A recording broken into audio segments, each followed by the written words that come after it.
Welcome back to the another class of R learning YouTube channel. তোমাদের class 11-এর যে চ্যাপ্টারটি আমি কন্টিনিউ করছিলাম সেটা হচ্ছে তোমার যেটা excretory product and their elimination.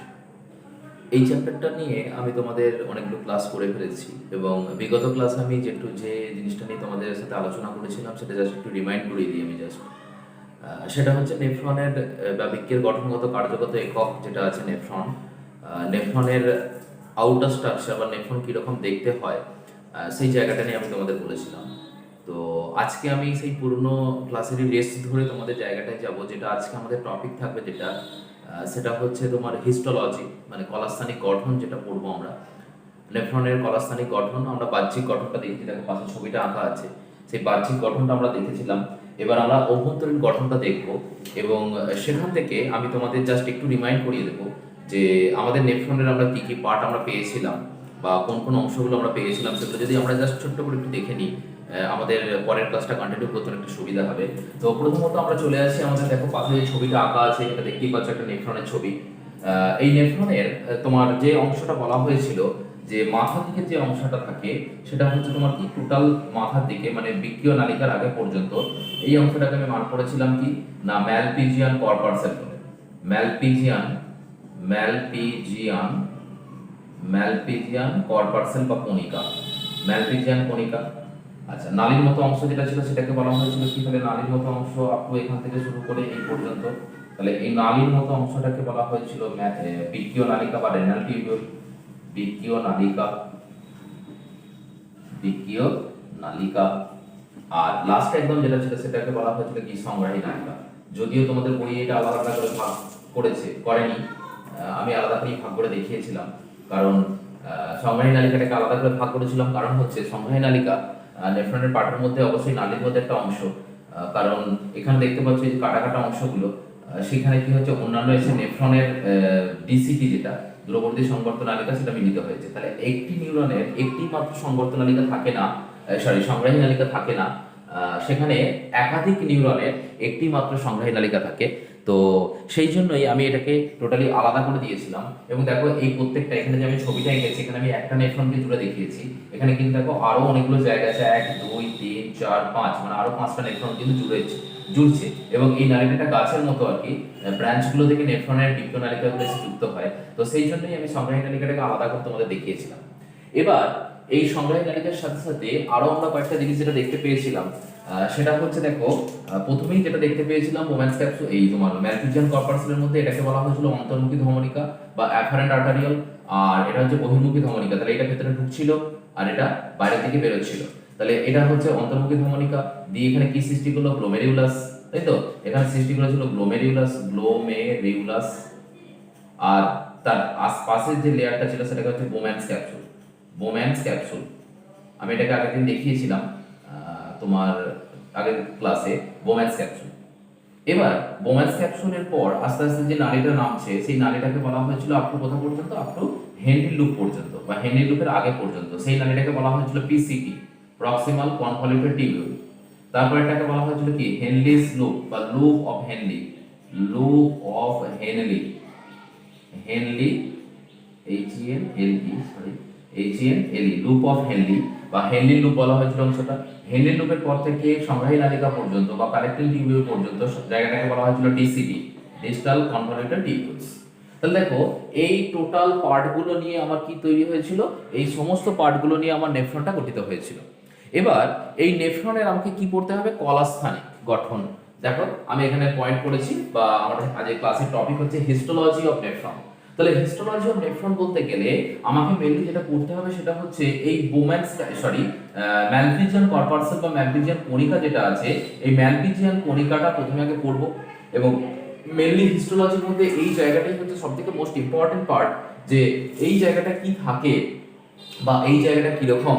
তো এই জায়গাটা আমরা দেখবো। তো এই জায়গাটাকে আমরা ম্যালপিজিয়ান কর্পাসেলটাকে বড় করে দেখবো একটু। তো আমরা একটু ম্যাগনিফাই করে দেখবো এই জায়গাটা অ্যাকচুয়ালি কি আছে।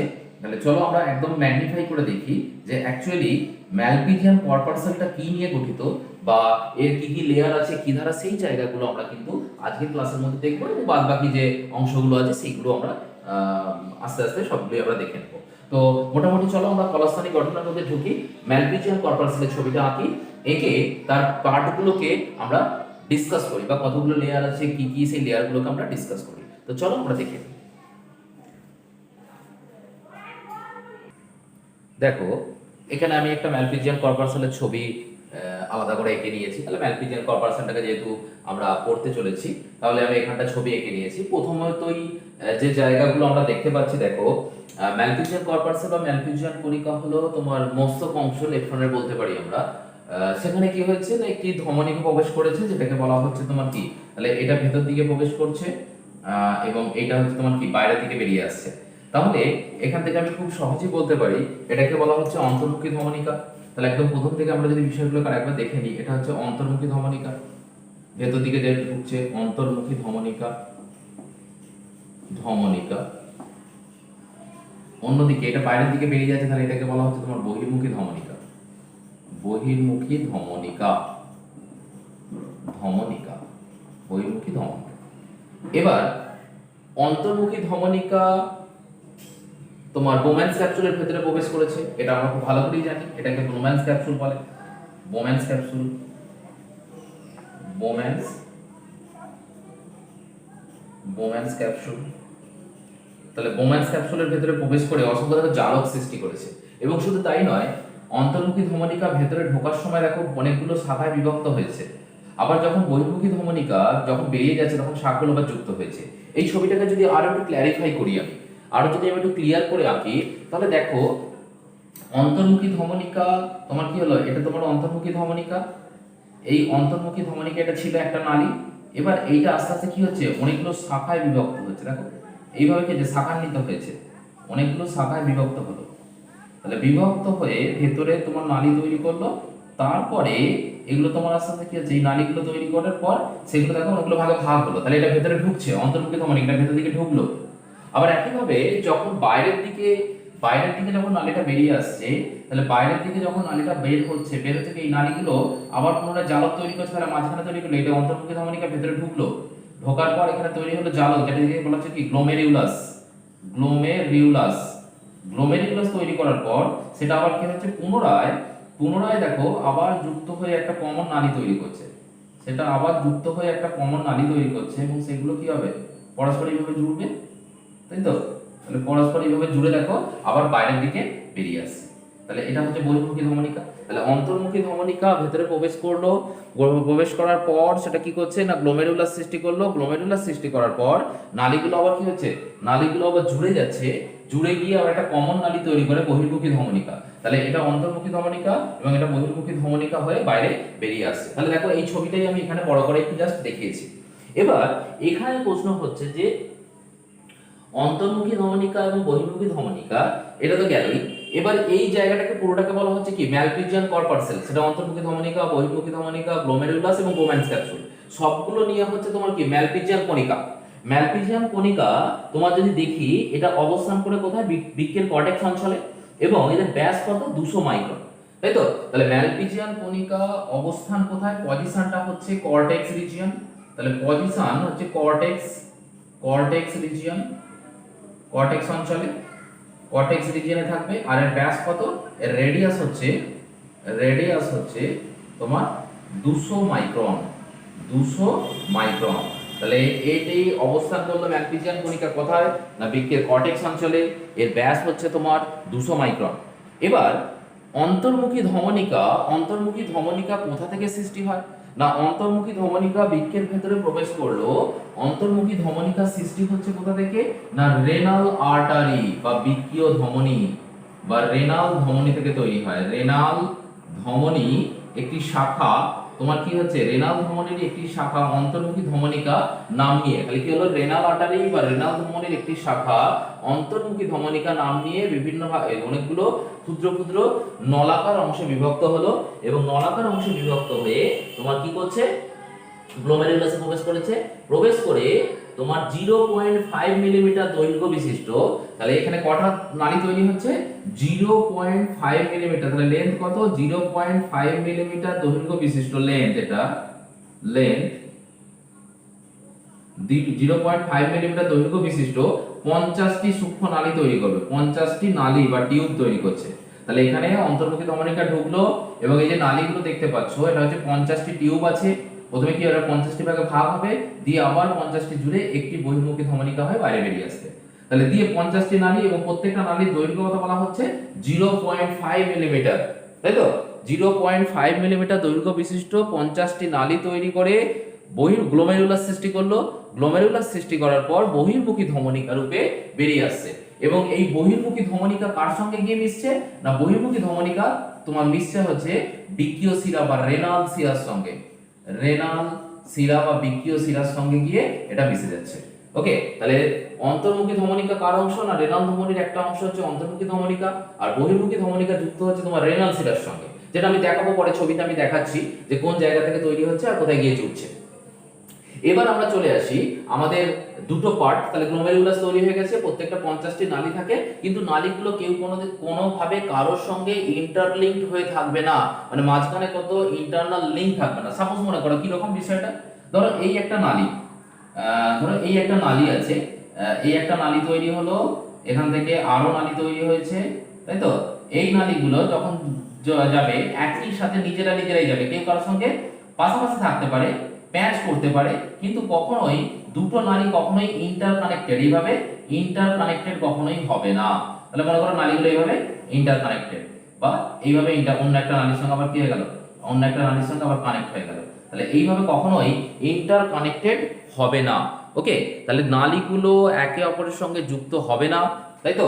এই ঘটনা কখনোই থাকবে না। তাহলে পরস্পর পেঁচিয়ে থাকতে পারে, জড়িয়ে থাকতে পারে, পাশাপাশি থাকতে পারে, কিন্তু গ্লোমেরুলাসের যে নালীগুলো কখনোই এইরকম ইন্টারকানেক্টেড কেউ কারোর সঙ্গে যুক্ত থাকবে না।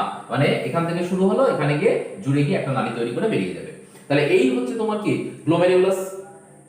এবার গ্লোমেরুলাসের ভেতরে কি একটা রক্ত জালক তৈরি করছে, তাই তো, রক্ত জালক তৈরি করছে। এবার এখান থেকে আরেকটা বিষয় যেটা বলার, সেটা হচ্ছে তোমার দেখো এই যে অন্তর্মুখী ধমনিকার ছবি দেখি বুঝতে পারছো এটা হচ্ছে মোটা। তাহলে এর ব্যাস কত, এর ব্যাস হবে তোমার, অন্তর্মুখী ধমনিকার ব্যাস হচ্ছে 50 মাইক্রন, আর বহির্মুখী ধমনিকার ব্যাস কত হবে, এর ব্যাস হবে তোমার 25 মাইক্রন, মানে অর্ধেক আর কি। তাহলে এটা অন্তর্মুখী ধমনিকা বেশি মোটা, কিন্তু লেন্থটা ছোট, মানে দৈর্ঘ্যটা ছোট। অন্যদিকে বহির্মুখী ধমনিকার ব্যাসটা সরু বা ব্যাসটা ছোট, অর্ধেক অন্তর্মুখী ধমনিকার, কিন্তু এটা লেন্থটা বেশি। তাহলে এর লেন্থ কম, তাই তো, ব্যাস বেশি কিন্তু দৈর্ঘ্য কম, আর এর ব্যাস কম কিন্তু দৈর্ঘ্যটা বেশি। এটা তাহলে লম্বা, আর এটা হচ্ছে কি ছোট, তাই তো। এটা হচ্ছে কম লম্বা, এটা হচ্ছে ছোট। তাহলে দৈর্ঘ্যটা এটা অন্তর্মুখী ধমনিকা ছোট, বহির্মুখী ধমনিকা বড়, কিন্তু এটা মোটা এবং এটা ছোট। দেখো ব্যাসটা বলে দিয়েছি।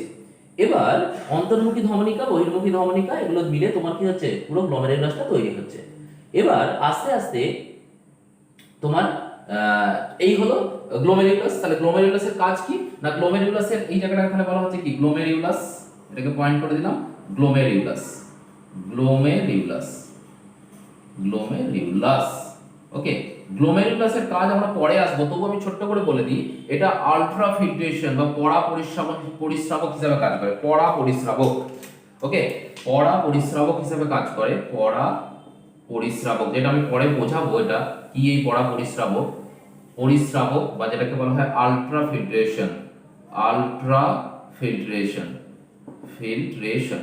তাহলে আলট্রা ফিল্ট্রেশন বা পড়া পরিস্রাবক হিসেবে কাজ করবে গ্লোমেরুলাস। তাহলে এক কথায় যদি আমি বলি, এটা হচ্ছে তোমার ছাঁকনির মতো কাজ করবে, মানে ফিল্টার করা বা পরিশুদ্ধকরণের কাজটা করবে হচ্ছে গ্লোমেরুলাস।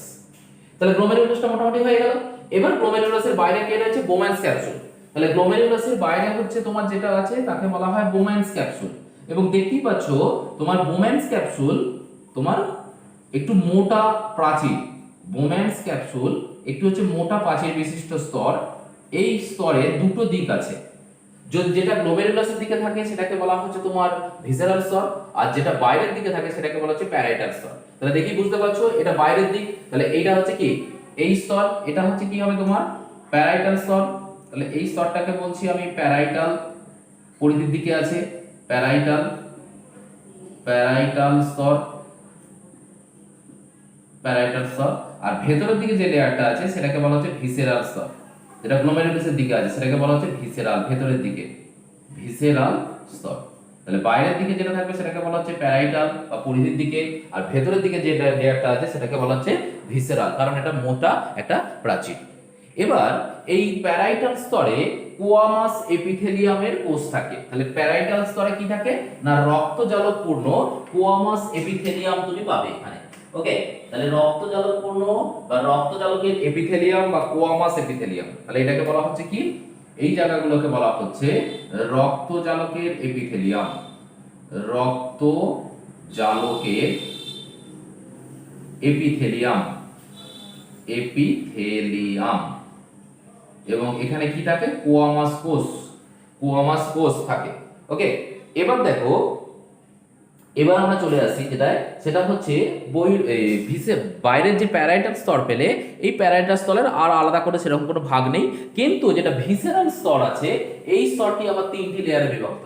তাহলে ভিসেরালের কটা লেয়ার বললাম না, ভিসেরালের তিনটি লেয়ার, একটা হচ্ছে এপিথেলিয়াম, একটা হচ্ছে এন্ডোথেলিয়াম, আর একটা হচ্ছে তোমার ভিত্তি পর্দা, তাই তো? তাহলে একদম যদি আমি বাইরে থেকে লিখি, তাহলে বাইরের এই ভিসেরাল লেয়ারের কটা লেয়ার পাচ্ছি, তিনটে। এক নম্বর বলা হচ্ছে বাইরের দিকে এপিথেলিয়াম, এপিথেলিয়াম।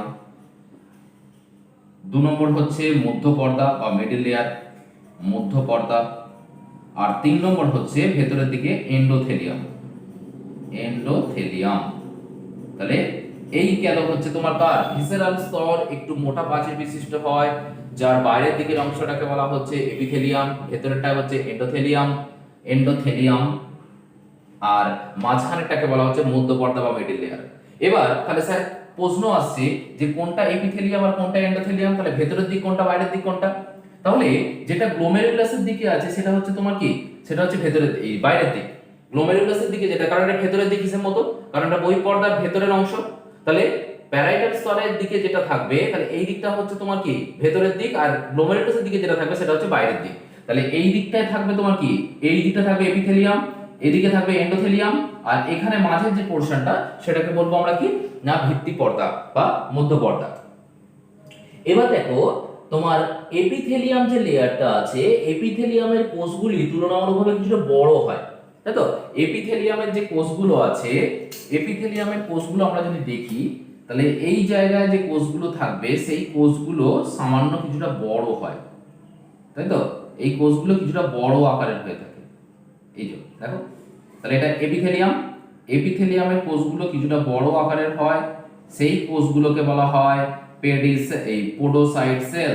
তাহলে এপিথেলিয়ামের বড় আকারের কোষগুলিকে বলা হচ্ছে তোমার কি বলা হলো, এই বড় আকারের কোষগুলিকে বলা হচ্ছে পোডোসাইট সেল, পোডোসাইট, পোডোসাইট কোষ, পোডোসাইট কোষ, PODOCYTE, পোডোসাইট সেল। এবার একটা পোডোসাইট সেলকে বাইরে বের করে নিয়েছে, একটা পোডোসাইট সেলকে, তাহলে কি বললাম এপিথেলিয়ামে থাকছে, এপিথেলিয়ামের কোষগুলি আকারে বড় হয়, গ্লোমেরুলাসের দিকে ভিসেরাল স্তরে যে লেয়ারটি থাকে সেটাকে বলা হয় এপিথেলিয়াম, তারপরে মিডল লেয়ার, তারপরে হচ্ছে তোমার কি এন্ডোথেলিয়াম। তাহলে এটা ভেতরের দিক, এটা বাইরের দিক। এপিথেলিয়ামের কোষগুলোকে বলা হলো পোডোসাইট কোষ।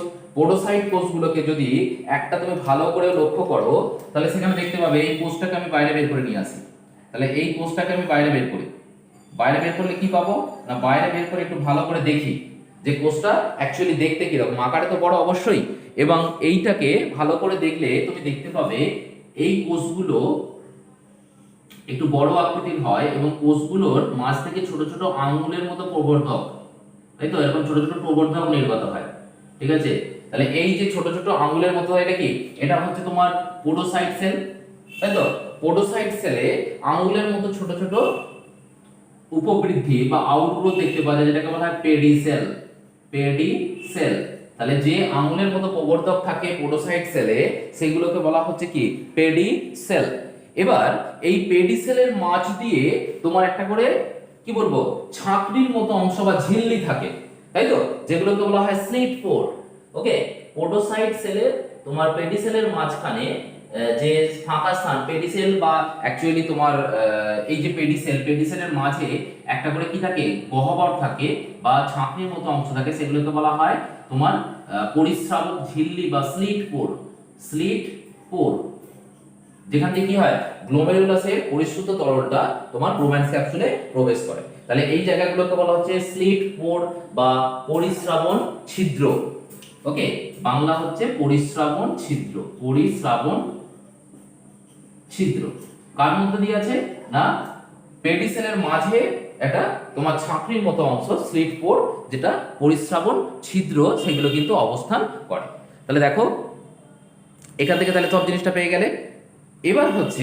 এবার আমরা যে জায়গাটায় আসবো সেটা হচ্ছে তোমার ভিসেরাল স্তর শেষ হয়ে গেল, গ্লোমেরুলাস বলে ফেলেছি, এবং পরিস্রাবণ যে পেডিসেল এখান থেকে ভালো করে দেখবে।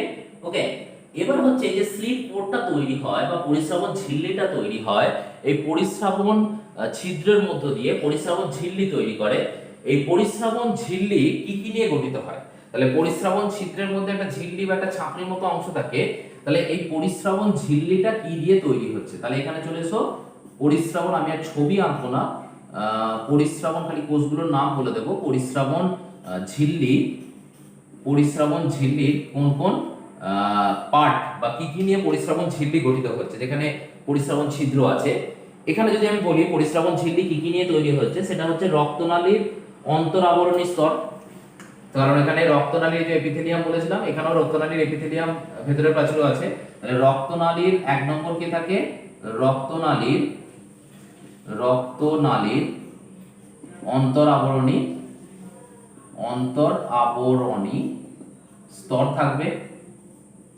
আচ্ছা, দু নম্বর কি থাকে না, দু নম্বর হচ্ছে তোমার থাকবে যেটা বেসাল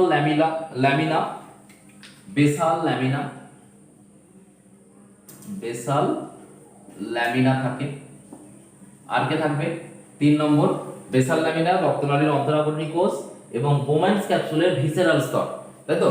বোম্যান্স ক্যাপসুলের মধ্যে যেটা আছে সেটা হচ্ছে ভিসেরাল স্তর, কারণ অ্যাকচুয়ালি ভিসেরাল স্তরের কাছে যেটা থাকে ভিসেরাল স্তর। এই সবকটা নিয়ে তোমার কি হচ্ছে, পরিস্রাবণ ঝিল্লি বা ফিল্ট্রেটের যেটা অংশ বা ফিল্টার করার যে অংশ, সেটা কিন্তু অবস্থান করছে। তাহলে দেখো মোটামুটি তোমরা এখান থেকে পুরো স্ট্রাকচারটা, যেটা অন্তর্মুখী ধমনিকা এবং বহির্মুখী ধমনিকার অংশটা কিন্তু দেখো পেয়ে গেলে। এবার এখান থেকে আমি আরেকটা শর্ট কোশ্চেন বলবো, সেটা পরে আসছি।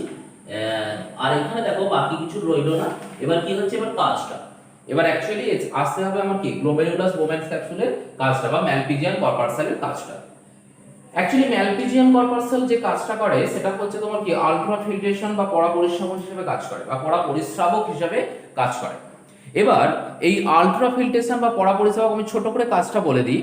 এখানে আমি কাজটা পরে তোমাদের বলবো, পুরো কাজটা বা পুরো নেফ্রনের কাজটা যখন আমি তোমাদের বলবো, সেখান থেকে এক এক করে সব বলে যাব এবং পুরোটাই আমি একটা ছক ওয়াইজ তোমাদের করে দেবো। তাহলে এখান থেকে আমরা যদি দেখি যে গ্লোমেরুলাস এবং বোম্যান্স ক্যাপসুলের দুটো সম্মিলিত কাজই হচ্ছে কি ম্যালপিজিয়ান কর্পাসেলের কাজ। তাহলে ম্যালপিজিয়ান কর্পাসেলের কাজ হচ্ছে দূষক পদার্থগুলোকে পরিশ্রুত করে বিক্রিয় নালিকায় পুনঃসংযোজিত তরলকে প্রেরণ করা।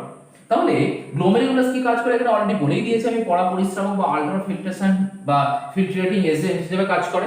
আর তারপরে অপ্রয়োজনীয় অংশটা যেটা তোমার রেচন পদার্থ, সেটাকে কি করে না বোম্যান্স ক্যাপসুলে প্রেরণ করে। তাহলে এখানে কি হবে না, এখান থেকে গ্লোমেরুলাসের ফিল্ট্রেশন হলো, ফিল্ট্রেশন হওয়ার পর পরিশুদ্ধ তোমার যেটা তরলটা আর কি যে দেহের বাইরে বের হবে, সেটা কি হবে না গ্লোমেরুলাস থেকে বোম্যান্স ক্যাপসুলে ফিরে আসবে থ্রু স্লিট পোর। তাহলে এখানে যে স্লিট পোর বলেছিলাম, স্লিট পোর দিয়ে এগুলো বাইরে বেরিয়ে আসছে। তাহলে বাইরে বেরিয়ে এসে কোথায় চলে এলো না বোম্যান্স ক্যাপসুলে কিছুক্ষণ থাকে, থাকার পর আস্তে আস্তে কোথায় চলে যাবে, বোম্যান্স ক্যাপসুল থেকে চলে আসবে। এইটা দেখো, এই পার্টটা হচ্ছে কি, এই পার্টটা হচ্ছে তোমার কি শুরু হয়ে গেছে, পিসিটি, প্রক্সিমাল কনভলিউটেড টিউবুলস, তাই তো? পিসিটি শুরু হয়েছে, তাহলে পিসিটি তে গিয়ে কি হবে, এটা চলে যাবে। তাহলে কি হলো, পুরো কাজটা কি বোম্যান্স ক্যাপসুল থেকে গ্লোমেরুলাস থেকে পরিশ্রুত তরল বিক্রিয় নালিকা প্রেরণ করবে এবং বিক্রিয় নালিকা থেকে পুনরায় নিকটবর্তী সংবর্ধন নালিকা বা প্রক্সিমাল কনভলিউটেড টিউবুলে পাঠিয়ে দেবে। তাহলে এই হচ্ছে তোমার টোটাল কাজ। এটা হচ্ছে আলট্রা ফিল্ট্রেশন বা পরা পরিস্রাবকের কাজটা এখানে কমপ্লিট হয়। তাহলে মোটামুটি এইটা গেল হচ্ছে তোমার কি, এটা তোমার হচ্ছে তোমার ম্যালপিজিয়ান কণিকা। এবার ম্যালপিজিয়ান কণিকা যে অংশটা, এটা তো গেলই, তার সঙ্গে সঙ্গে যেটা আসছে সেটা হচ্ছে দেখো, এখান থেকে ম্যালপিজিয়ান কণিকার মধ্যে কি বলেছিলাম না, ম্যালপিজিয়ান কণিকা এবং দেখতে পাচ্ছ দূরবর্ত সংবর্ত নালিকা, তাই তো? তাহলে এটা হচ্ছে তোমার ম্যালপিজিয়ান কণিকা, দূরবর্ত সংবর্ত নালিকা। যেহেতু ছবিটা আঁকা আছে আমি এই সময় বলে দিই, এইখানে তোমার এটা হচ্ছে ডিসিটি দূরবর্তী সংবর্ধ নালিকা, তাহলে হেনরির লুপ থেকে শুরু হচ্ছে, তাহলে এটা ডিসিটির কি প্রক্সিমাল পার্ট, আর যেটা সংগ্রাহী নালিকার সঙ্গে যুক্ত হচ্ছে হচ্ছে ডিস্টাল পার্ট, তাহলে ডিসিটির প্রক্সিমাল পার্ট এটা, ডিস্টাল পার্ট এটা। তাহলে প্রক্সিমাল পার্ট, তাহলে আমি এখানে উল্লেখ করে দিই প্রক্সিমাল পার্ট, আমি সংক্ষেপে লিখলাম পিপি প্রক্সিমাল পার্ট, আর এই জায়গাটাকে বলা হচ্ছে কি তোমার distal part, DP distal part. এবার দেখো তাহলে এটা হচ্ছে নিকটবর্তী অংশ, দূরবর্তী অংশ। অ্যাকচুয়ালি তোমার অন্তর্মুখী ধমনিকা এবং বহির্মুখী ধমনিকার মাঝে তোমার এই ডিসিটির দূরবর্তী সংবর্ধ নালিকার অগ্র অংশটা এসে পড়ে। তাহলে অগ্র অংশটা এসে পড়লে সেটা কি হয় না এদের মাঝখানে প্রবেশ করে। ওকে, তাহলে ছবিটাকে যদি আমি আরো একটু পরিষ্কার করে আঁকি, তাহলে ছবিটাকে আর একটু পরিষ্কার করে আঁকলে কি হবে না দেখো নিচের দিকে যে এই জায়গাটা আমি ছবিটা আঁকছি, তাহলে দূরবর্তী সংবর্ধ নালিকার অগ্রভাগ কি হবে তোমার অন্তর্মুখী এবং বহির্মুখী ধমনিকার মাঝখানে প্রবেশ করে যাচ্ছে। তাহলে মাঝখানে প্রবেশ করলে কিরকম ছবিটা দেখতে লাগবে, দেখো এখানে ছিল কি তোমার অন্তর্মুখী, এটা বোম্যান্স ক্যাপসুল, আমার অন্তর্মুখী ধমনিকা এদিকে আছে, এখান থেকে বহির্মুখী ধমনিকা বেরিয়ে যাচ্ছে। তার এখান থেকে যে তোমার নেফ্রনটা তৈরি হয়েছিল সেটা কি হয়, সেটা এরকম প্যাঁচ খেয়ে ঘুরে আসে আর কি। প্যাঁচ খেলো, প্যাঁচ খাওয়ার পর এটা দিয়ে ঘুরছে, ঘুরে এটা হচ্ছে তোমার কি,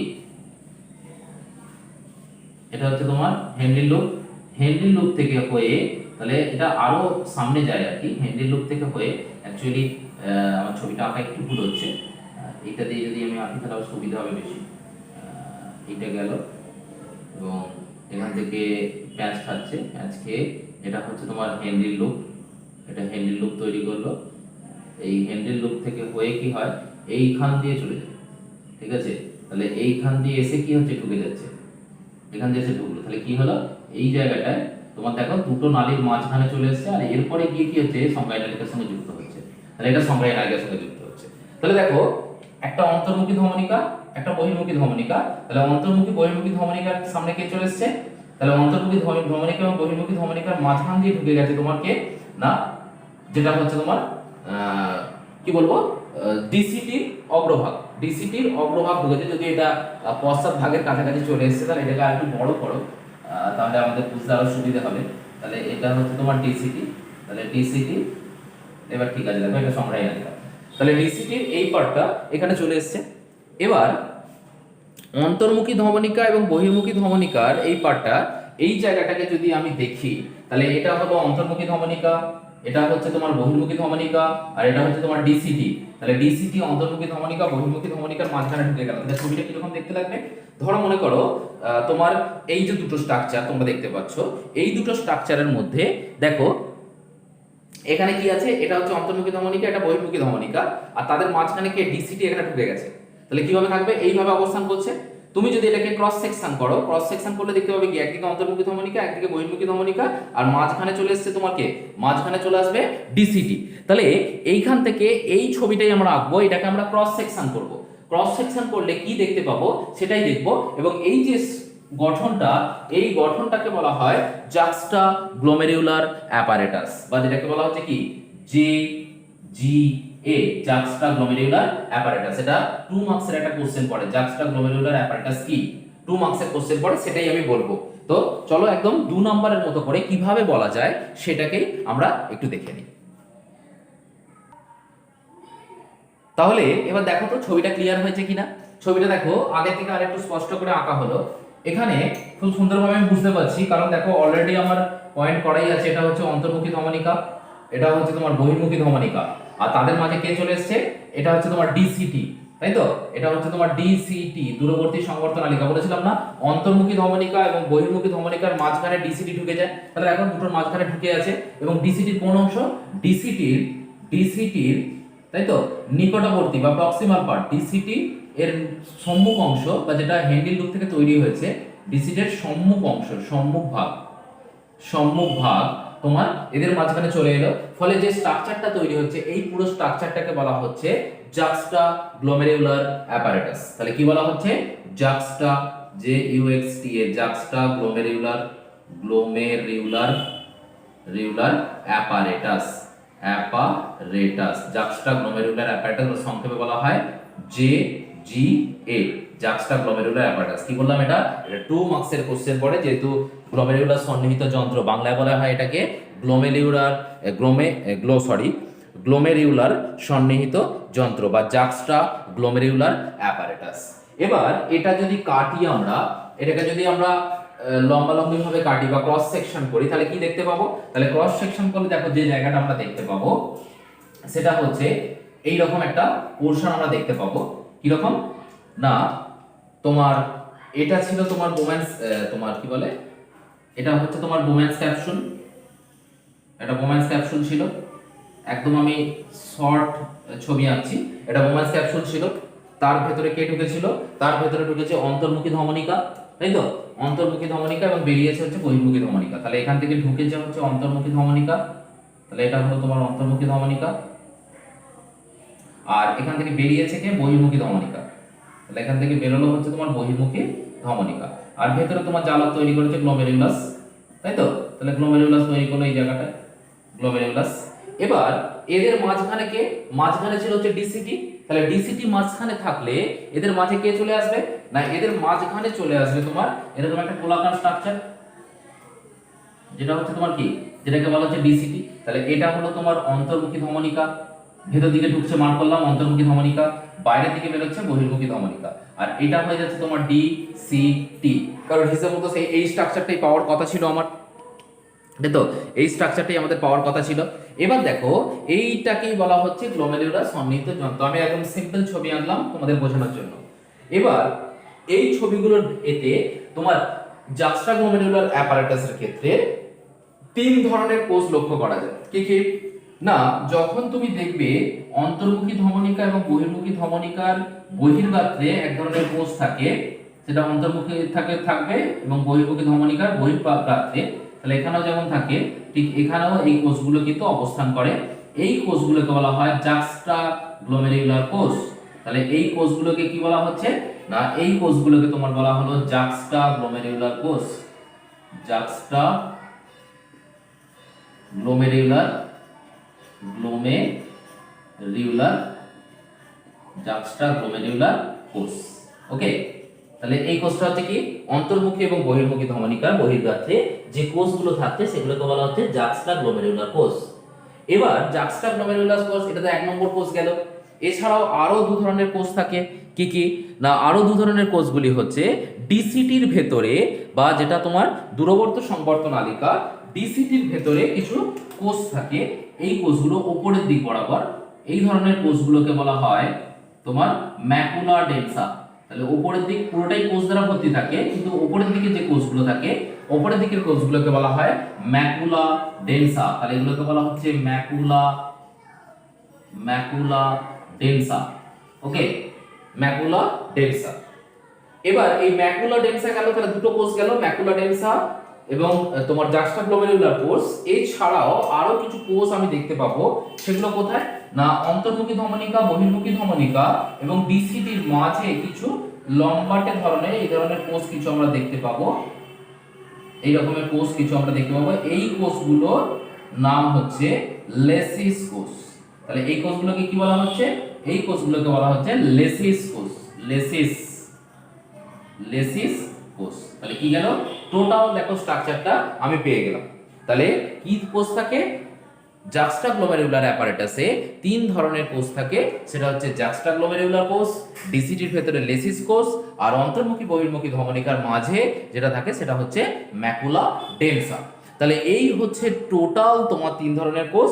এবং এখান থেকে এই জাক্সটা গ্লোমেরুলার অ্যাপারেটাস থেকে তোমার কি হয় না, 2টো পদার্থ খরিত হয়, একটা হচ্ছে রেনিন আর একটা হচ্ছে এরিথ্রোপয়েটিন। তাহলে কি কি খরিত হয়? 2টো পদার্থের ক্ষরণ ঘটে। তাহলে একটা হচ্ছে তোমার এরিথ্রোপয়েটিন,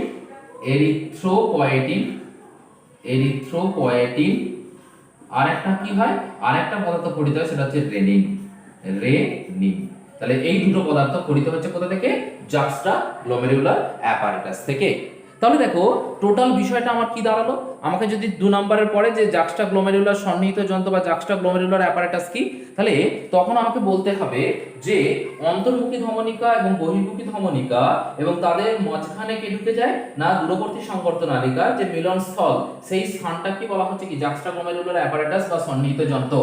এবার এটি তিন ধরনের কোষ থাকে, একটা হচ্ছে গ্লোমেরুলার জাক্সটা গ্লোমেরুলার কোষ, ম্যাকুলা ডেন্সা এবং লেসিস কোষ, এবং এদের থেকে কি কি করতে হয় রেনিন এবং এরিথ্রোপয়েটিন নামক দুটো পদার্থ খরিত হয়। জাস্ট 2 নম্বরের 2 মার্কসের জন্য এটা হচ্ছে এনাফ, এর থেকে বেশি কিছু লেখার আর আমার কোনো প্রয়োজন নেই। তাহলে এইটাই হলো তোমার কি জাক্সটা গ্লোমেরুলার অ্যাপারেটাস। এবং ছবিগুলো যেগুলো আঁকবে বইয়ে দেখবে অনেক জটিল করে ছবি আছে, আমি জাস্ট একটা স্কিমেটিক ছবি দেখিয়ে তোমাদের বিষয়টাকে বোঝানোর চেষ্টা করেছি। তো তোমরা ছবিটা সবসময় স্কিমেটিক ছবি আঁকার চেষ্টা করবে, কারণ সায়েন্স সবসময় বলে diagram should be scientific not artistic. তাহলে আর্টিস্টের মতো যেন ছবি না হয়, অবভিয়াসলি সেটা সায়েন্টিফিক ছবি। তুমি কি বিষয়টা বোঝাতে চাইছো বা তুমি কি বিষয়টা বলতে চাইছো সেটা যদি বোধগম্য হয় এক্সামিনারের কাছে, তাহলেই কিন্তু সেই ছবিটা গ্রাহ্য। তবে হ্যাঁ, এমন ছবি এঁকো না যেটা বুঝতে পারবে না এক্সামিনার, তো সেই ছবি কখনোই আঁকবে না। তাহলে এই ছবিটার মধ্যে দেখো আমি মোটামুটি একটা জায়গা তোমাকে বোঝাতে পেরেছি যে এটা গ্লোমেরুলাস, এটা মোমেন্স ক্যাপসুল, এটা অন্তর্মুখী, এটা বহির্মুখী, এটা ডিসিটি, এবং কোষগুলো দেখো স্পেসিফিক ভাবে উল্লেখ করে দিয়েছি। তো এই জায়গাটা বললেই কিন্তু তোমাদের জিনিসটা কমপ্লিট হবে, এবং 2 মার্কসের জন্য এটা কিন্তু খুবই ইম্পর্টেন্ট একটা কোশ্চেন। তাহলে মোটামুটি গেল দেখো আমাদের যে পার্টটা ছিল সেটা হচ্ছে গ্লোমেরুলাস এবং বায়োমেন্স ক্যাপসুল বা মোমেন্স ক্যাপসুল নিয়ে ম্যালপিজিয়ান কণিকা, এই পোর্শনটা আমি অলরেডি কমপ্লিট করে দিলাম। এবার আমাদের যে পোর্শনটা পড়ে থাকছে সেটা হচ্ছে তোমার কি না পিসিটি, হেনরির লুপ, ডিসিটি, তাই তো? তাহলে চলো আমরা পিসিটি, হেনরির লুপ এবং ডিসিটি এই জায়গাগুলো আমরা শুধুমাত্র গঠনটা দেখব, কোনো কাজ কিন্তু আমরা দেখব না। ওকে, মানে আমাদের বৃক্কীয় নালিকা, এবার আমাদের পরের টপিকে আমরা যেতে চলেছি সেটা হচ্ছে বৃক্কীয় নালিকা। তো আমরা বৃক্কীয় নালিকাটা কি আছে সেটা একটু দেখে নিই। দেখো বৃক্কীয় নালিকার 3টে পার্ট আমরা দেখব। একটা হচ্ছে তোমার কি প্রথমেই যেটা আছে সেটা হচ্ছে পিসিটি বা proximal convoluted tubule, PCT proximal convoluted tubule. আচ্ছা, প্রক্সিমাল কনভলিউটেড টিউবুলে যাওয়ার আগে আমি টোটাল যদি বৃক্কীয় নালিকাটা বলে দিই, বৃক্কীয় নালিকা কি তোমার সেটা দেখতেই পাচ্ছ, বৃক্কীয় নালিকা কি তার 3টে ভাগ সেগুলো আমরা জানি, সেই জায়গাটা আমি আপাতত যাচ্ছি না। এদের ব্যাস যেটা রেডিয়াস, এদের রেডিয়াসটা হয় গড়ে 20 থেকে তোমার মোটামুটি 20 থেকে 60 মাইক্রন, তাই তো? এদের অ্যাভারেজ ব্যাস মানে মিনিমাম 20, ম্যাক্সিমাম হচ্ছে 60 মাইক্রন অ্যাভারেজ ব্যাস, এবং এর দৈর্ঘ্যটা মানে টোটাল বৃক্কীয় নালিকার যে দৈর্ঘ্য সেটা হয় কত 3 সেন্টিমিটার, 3 সেন্টিমিটার দৈর্ঘ্য বিশিষ্ট হয় টোটাল বৃক্কীয় নালিকা। এবার টোটাল বৃক্কীয় নালিকার মধ্যে 3টে পার্ট ছিল, একটা হচ্ছে পিসিটি, দুটো হচ্ছে লুপ অফ হেনলি বা হেনলিজ লুপ, হেনলিজ লুপ, আর একটা ছিল তোমার যেটা সেটা হচ্ছে তোমার ডিসিটি। তাহলে এই 3টে জিনিস কি জাস্ট একটু আমরা দেখে নিলেই তাহলে আমার লেফটটা মোটামুটি কমপ্লিট হয়ে যাবে। তাহলে প্রথমেই আমি চলে আসি পিসিটি। পিসিটি হচ্ছে প্রক্সিমাল কনভলিউটেড টিউবুল, দেখি আমরা জানি, এবং এর দৈর্ঘ্যটা হয় প্রায় তোমার 14 মিলিমিটার, তাহলে অ্যাবাউট 14 মিলিমিটার, তাই তো? প্রায় 14 মিলিমিটার দৈর্ঘ্য হবে, 14 মিলিমিটার, এবং এর অ্যাভারেজ রেডিয়াস, তাহলে এর সরি হ্যাঁ এর অ্যাভারেজ রেডিয়াস বা তোমার এর অ্যাভারেজ ব্যাস হবে তোমার কত 57 টু 60 মাইক্রোমিটার। তাহলে এর ব্যাসটা হবে, এর ব্যাসটা তোমার হচ্ছে 57 টু 60 মাইক্রন। তাহলে এদের ক্ষেত্রে কিন্তু এটা ব্যাসই বলা হচ্ছে, ব্যাস, এটা ব্যাসার্ধ লিখে ফেলেছি আমি। তো এদের ব্যাসটা হচ্ছে 57 টু 60 মাইক্রন। ওকে, এবং এগুলো কি হয় লম্বা একটা নালী, এদের মধ্যে গোলাকার নিউক্লিয়াস থাকে, সাইটোপ্লাজম, দানাদার সাইটোপ্লাজম, তাহলে এর মধ্যে কি থাকে গোলাকার নিউক্লিয়াস, গোলাকার নিউক্লিয়াস, গোলাকার নিউক্লিয়াস, নিউক্লিয়াস থাকবে, সাইটোপ্লাজম দানাদার, সাইটোপ্লাজম, সাইটোপ্লাজম দানাদার, সাইটোপ্লাজম মানে দানাযুক্ত আর কি। আর কি থাকে mitochondria, Golgi body, endoplasmic reticulum, তাই তো? মাইটোকন্ড্রিয়া, গলগি বডি, ভ্যাকুয়াল, হ্যাঁ পিনোসাইটিক ভ্যাকুয়াল, এসব কিছু অবস্থান করে। তাহলে মাইটোকন্ড্রিয়া থাকতে পারে, মাইটোকন্ড্রিয়া, মাইট্রোকন্ড্রিয়া, গলগি অ্যাপারেটাস, পিনোসাইটিক গহ্বর, ভ্যাকুয়াল, পিনোসাইটিক ভ্যাকুয়াল যেটা তোমার বিভিন্ন পদার্থ শোষণে সাহায্য করে, তাহলে এগুলো থাকে। তাহলে এটা হচ্ছে তোমার পিসিটি। কাজ আমি পরে আসবো, এগুলো শুধু একটুকু বলে রাখি, এটা হচ্ছে রিঅ্যাবজর্পশন বা পুনঃশোষণে সাহায্য করা, পুনর্বিশোষণে সাহায্য করা, রিঅ্যাবজর্পশন করে। তারপরে চলে আসি কোথায় না হেনরির লুপ। হেনরির লুপ যেটা আছে সেটা একটু আমাদের পড়তে হবে। হেনরির লুপের ক্ষেত্রে এখানে দেখো তোমার ছবিটা, এটাকে বলা হচ্ছে লুপ অফ হেনরি বা হেনরির লুপ। হেনরির লুপের দুটো বাহু আছে, একটা হচ্ছে কি হচ্ছে নিকটবর্তী সংবর্ধনালিকা থেকে নিচের দিকে নামছে, আর একটা উপরের দিকে উঠে দূরবর্তী সংবর্ধনালিকার সঙ্গে যুক্ত হচ্ছে। তাহলে যে বাহুটা নিচের দিকে নামছে সেটাকে বলা হয় অধোগামী, অধোগামী বাহু, অধোগামী বাহু, বা যেটাকে বলা হয় ডিসেন্ডিং। আর যেটা হচ্ছে তোমার উপরের দিকে উঠছে সেটাকে বলা হচ্ছে ঊর্ধ্বগামী বাহু। তাহলে দুটো বাহু থাকে, একটা হচ্ছে অধোগামী বা অ্যাসেন্ডিং, সরি ডিসেন্ডিং, আর ঊর্ধ্বগামী বা অ্যাসেন্ডিং। তাহলে দুটো আর্ম আমরা পেলাম। এবার এই অধোগামী এবং ঊর্ধ্বগামী বাহুর প্রাচীরগুলো কি হয়, একদিকটা পাতলা হয় একদিকটা মোটা হয়। তাহলে এখানে দুটো পাবো, একটা হচ্ছে পাতলা আর একটা হচ্ছে কি পুরু। তাহলে একটা হচ্ছে পাতলা অধোগামী আর একটা হচ্ছে পুরু অধোগামী। আর একইভাবে ঊর্ধ্বগামীর ক্ষেত্রে দুটো পাবো, একটা হচ্ছে পাতলা আর একটা হচ্ছে কি পুরু। মানে অ্যাকচুয়ালি বিষয়টা যেটা দাঁড়ালো সেটা হচ্ছে যে হেনরির লুপ যেটা থাকে, হেনরির লুপের একদিকের প্রাচীর কি হবে, মোটা হবে, আর একদিকের প্রাচীর হবে তোমার পাতলা। তাহলে পুরু প্রাচীরযুক্ত অধোগামী বাহু, পাতলা প্রাচীরযুক্ত অধোগামী বাহু। একইভাবে পুরু প্রাচীরযুক্ত ঊর্ধ্বগামী বাহু, পাতলা প্রাচীরযুক্ত ঊর্ধ্বগামী বাহু, মানে চারটে লেয়ার আমরা পাবো। এবার যদি আমরা দেখি যে সরু এবং মোটা যে জায়গাটা বলা হচ্ছে, পাতলা প্রাচীর হলে তার ব্যাসটাই কত হবে আর পুরু হলে তার কত ব্যাস হবে। তাহলে পাতলা প্রাচীর হলে তার ব্যাস হবে 50 মাইক্রন, এর ব্যাস হবে কত 50 মাইক্রন, আর পুরু হলে সেটা হবে ডবল 30 মাইক্রন। একইভাবে এখানেও তাই, পাতলা হলে 50 মাইক্রন আর পুরু হলে হবে তোমার 30 মাইক্রন। তাহলে অর্ধেক মোটা আর কি, অর্ধেক মোটা আর অর্ধেক পাতলা। তাহলে এই হচ্ছে তোমার হেনরির লুপ। এখানে কাজ আমরা আসছি না, কাজ আমরা পরে আসবো। আর একদম শেষে চলে যাই, সেটা হচ্ছে তোমার কি, আচ্ছা এটা একটু মোটামুটি বলে দিই, প্রায় 11 সেন্টিমিটার, এই সরি 11 মিলিমিটার দৈর্ঘ্য বিশিষ্ট হয়। ওকে, তাহলে এইবার চলে আসছি কোথায়, ডিসিপি তে।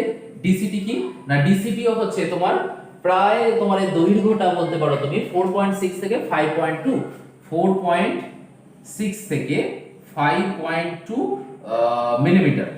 4.2 থেকে মানে অ্যাভারেজলি তুমি এটাকে মোটামুটি 5.9 সরি 4.9 বলতে পারো। তো দেখো বা 4.8 অ্যাভারেজলি এটা হবে। এবার দেখো এখানে এর ব্যাসটা কত, 20 থেকে 50 মাইক্রোমিটার। তাহলে এর ব্যাস কত, এর ব্যাস হবে 20 থেকে 50 মাইক্রোমিটার। ওকে, 20 থেকে 50 মাইক্রোমিটার এর ব্যাসটা গেল।